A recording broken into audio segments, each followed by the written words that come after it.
दर्शक बंधु नमस्कार। जय जगन्नाथ। मु विज्ञान आपन को स्वागत करुच्ची आदर्श प्लस एक स्वतंत्र कार्यक्रम अकुहा कथा। दर्शक बंधु अनेक कथा आपन मुह देखि बुझी पारंती, अनेक कथा को आपन जन मनुष्य को देखला पर जानी पारंती, किंतु निज जीवन में एमिति किछि कथा रही थाए जो कथा को ना केबे काहागरे कहि ही थाए ना आपन केबे जानिया पे चेष्टा भी करथांती। तो सेमिति किछि मन भीतर रहिथिबा अकुहा कथा को नै आज स्वतंत्र कार्यक्रम बा स्वतंत्र साक्षात्कार।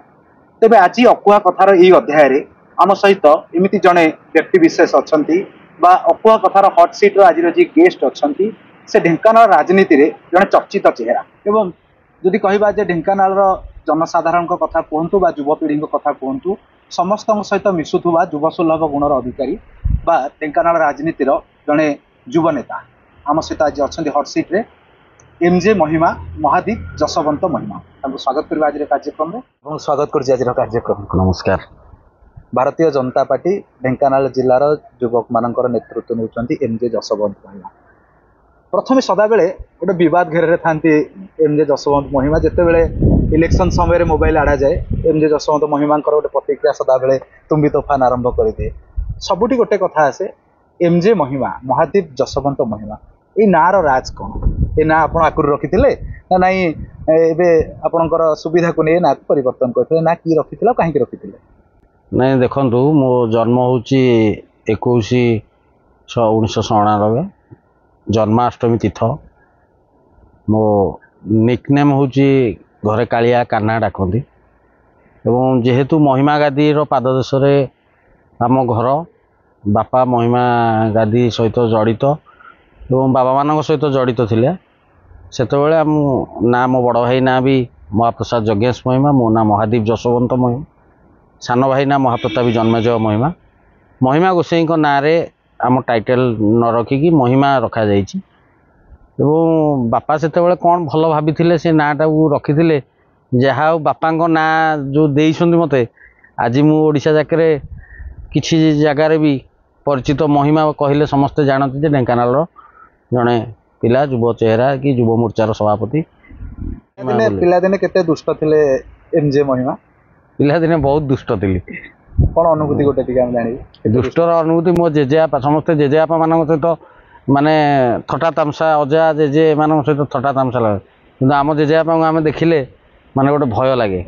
भय कौन लगे एमती नुहे जे सी मारिदेवे बाड़ेदेवे पिटिदेवे एमती भी कथा नुहे भय लगे प्रति गोटे सम्मान थाए जे कि जेजेबापा आसिले माने मोर तो प्रथम भय थाए आम भाई भौणी 5 जन आम भाई भौणी भितर मोर जेजेबापा प्रति बहुत भय थाए आउ बहुत दुष्ट हुए मु स्कूल रे कौन करके आसते सेटा घर को मु न पहुँचा पूर्व पहुँचो सेठे घरे माड़ हुए तो स्कूल रे भी आमर टीचर आम मो निज घर हूँ नेउलपुई पंचायत छाटिया मुझे प्राइमरी स्कूल रे पाठ पढ़ुली आमर रमेश सार थिले आम गाँव शिक्षक जी राष्ट्रपति पुरस्कार पाई सी तो पूरा मान जमी गार्डियन घर आसला मोर गार्डियन है रमेश चंद्र कविशतपति ना गुरु नाटा नेला बेले क्षमा प्रार्थी सी बहुत माने स्कूल रे जी बालंगा हुए सी संभालती आउ घर को गलापर दुष्टामी तो छोट बेले दुष्टामी हुए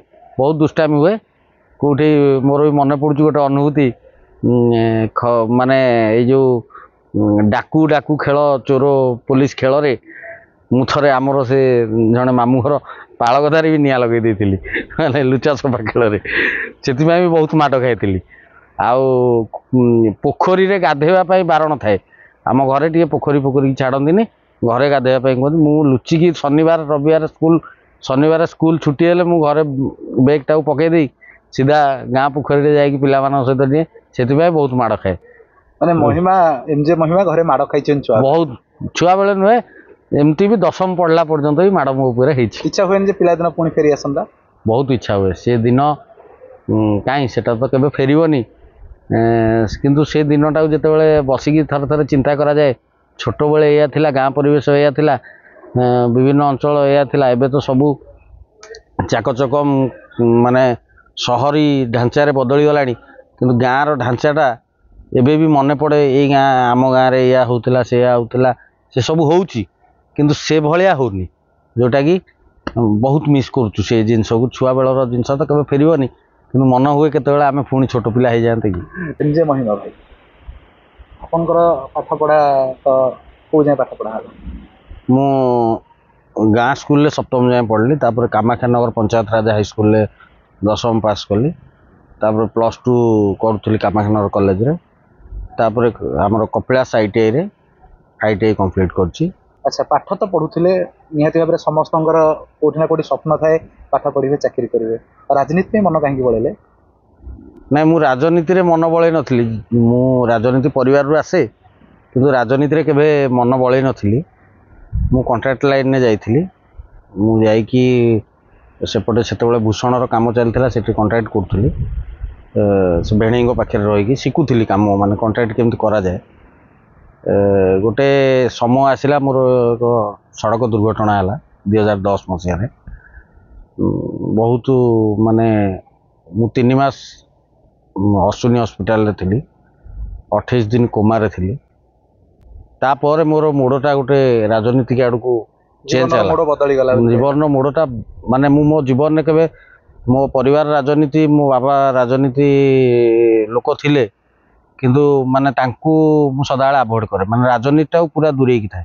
ଆମ ଘରେ ଯଦି ମାନେ ବ୍ୟାନର ପୋଷ୍ଟର ଇଏ ସିଏ ଛୁଆବେଳୁ ଆମେ ଦେଖି ଆସୁଛୁ, ସେଗୁଡ଼ାକୁ ଦେଖିକି ମୁଁ ଭାରି ଚିଡ଼େ ଛୁଆବେଳେ। କ'ଣ ଏମିତି ହେଉଛି, ଏଇଟା କ'ଣ ରାଜନୀତି ଭଲ ନୁହେଁ, ଇଏ ସିଏ। ଟୋଟାଲ ରାଜନୀତି ପ୍ରତି ଗୋଟେ ଘୃଣାଭାବ ଥିଲା ମୋର। କିନ୍ତୁ ହଠାତ୍ ଦୈବ ଯେତେବେଳେ ମୋଡ଼େ, କୁଆଡ଼େ ନେଇକି ତୁମକୁ ରାସ୍ତା ଦିଏ, ସେଟା ଦୈବ ହିଁ ଜାଣିଥାଏ। ତମେ କେବଳ ଚାଲିବାର ପଥିକ। ସେଥିପାଇଁ କୁହାଯାଏ ଯେ ଦୈବ ଦୌଡ଼ି ମଣିଷ ଜାଣିକି 2010 ଆକ୍ସିଡେଣ୍ଟ ପରେ ମୁଁ ଅଶ୍ୱିନୀରେ ଟ୍ରିଟମେଣ୍ଟ ହେଲା ପରେ, ଅକ୍ଟୋବର 10 ତାରିଖରେ ମୋର ଆକ୍ସିଡେଣ୍ଟ ହେଇଥିଲା। ଦଶହରା ଭସାଣି ଥିଲା, ଫେରୁଥିଲି ଅନୁଗୁଳରୁ, ଆକ୍ସିଡେଣ୍ଟ ହେଇଥିଲା। ମୋର ଜଣେ ବନ୍ଧୁ ସେଥିରେ ମୃତ୍ୟୁବରଣ କରିଥିଲେ। ତା ପରଠୁ ମୁଁ ଆକ୍ସିଡେଣ୍ଟ ପରେ ଭଲ ହେଇକି ଆସିଲା ପରେ ଗାଁରେ ରହିଲି। ଗାଁରେ ଆସିକି ଆମ ଘର ସାମ୍ନାରେ ଗୋଟେ ଆମ୍ବ ଗଛ ଥାଏ, ଏଠି ବଇଞ୍ଚ ଆମର ପଡ଼େ। ମୁଁ ଇଏ ୱାକର ଧରିକି ଚାଲେ, ସେଇଠି ବସେ। ଆମ ଗାଁର ଗୋଟେ ପିଲା, ପୁତୁରା ଲାଗିବ ମୋଠୁ, କିନ୍ତୁ ବୟସରେ ବଡ଼ ହେବ, ଶବର ଜାତିର। ସିଏ ଆମ ଗାଁର ଗୋଟିଏ ବିଜେପିର, ଭାରତୀୟ ଜନତା ପାର୍ଟିର ଗୋଟିଏ ପିଲା ଥିଲା, ଯିଏକି ଗାଁରେ ପତାକା ଲାଗିଲେ ସିଏ ଲଗେଇବ, ରାଲି ହେଲେ ସିଏ ଏକୁଟିଆ ଯିବ, ବିଭିନ୍ନ ଇଏକୁ ହୁଏ। ମୋତେ 2010 ମସିହା ପରେ 2011 ମସିହା ବେଳକୁ, ଲାଷ୍ଟ ବେଳକୁ ସେ ଆସେ ଆମ ଘରକୁ, ସଦାବେଳେ ଆସେ, ବାପାଙ୍କ ପାଖରେ ବସେ, ବାପାଙ୍କୁ ଜେଜେ ଜେଜେ ଡାକେ, ବାପାଙ୍କ ପାଖରେ ବସେ, ମୋ ସହିତ ବି ବସେ। ଯେହେତୁ ମୁଁ ଏକୁଟିଆ ଇଏ ହୁଏ, ଗାଁ ପିଲାମାନେ ଆସନ୍ତି, ସିଏ ବି ଆସେ, ସେ ବହୁତ ଟାଇମ୍ ମୋ ପାଖରେ ବସେ। ଆସିଲା ପରେ ମୁଁ ଅଟଳଜୀଙ୍କୁ ଭଲ ପାଏ। ଅଟଳଜୀଙ୍କର ସ୍ପିଚ୍, ଅଟଳଜୀଙ୍କର ଇଏ, ସେତେବେଳେ ତ ମୋବାଇଲ ଏତେ ସ୍ମାର୍ଟ ଯୁଗ ନଥିଲା। ଯେତିକି ବି ଜାଣେ ପେପରରେ ଦେଖିକି, ଘରେ ବସିଲା ପରେ ତ ପେପରଟା ପଢ଼ିବ, କ'ଣ କରିବ ଆଉ, ବୋରିଂ ହେବ। ନହେଲେ ଟିଭିରେ ନ୍ୟୁଜ୍ଟା ତ ଦେଖିବ। ସେତେବେଳେ ETV ନ୍ୟୁଜ୍ ଚ୍ୟାନେଲ୍ ଥାଏ, OTV ବି ଥାଏ, ଏବଂ ନ୍ୟାସନାଲ୍ ଟିଭି ଯାଏ। ମୁଁ ଦିନ ରାତି ବସିକି ଟିଭିରେ ନ୍ୟୁଜ୍ ଦେଖେ, କେତେବେଳେ ଫିଲ୍ମ ଦେଖେ, କିନ୍ତୁ ନ୍ୟୁଜ୍ଟା ମୋର ଗୋଟେ ସାଥୀ ହେଇକିନି ଚାଲିବା ବାଟ ମୋତେ କଢ଼େ। ସେ ପିଲା ମୋତେ ବାରମ୍ବାର କୁହେ, ଦାଦା ତମ ପରିବାର ତ ରାଜନୀତି, ଆଉ ତମେ ବି ରାଜନୀତିକି ଆସ। ଆଉ ମୁଁ କହେ ରାଜନୀତି ଭଲ ନୁହେଁ, ଇଏ ସେ।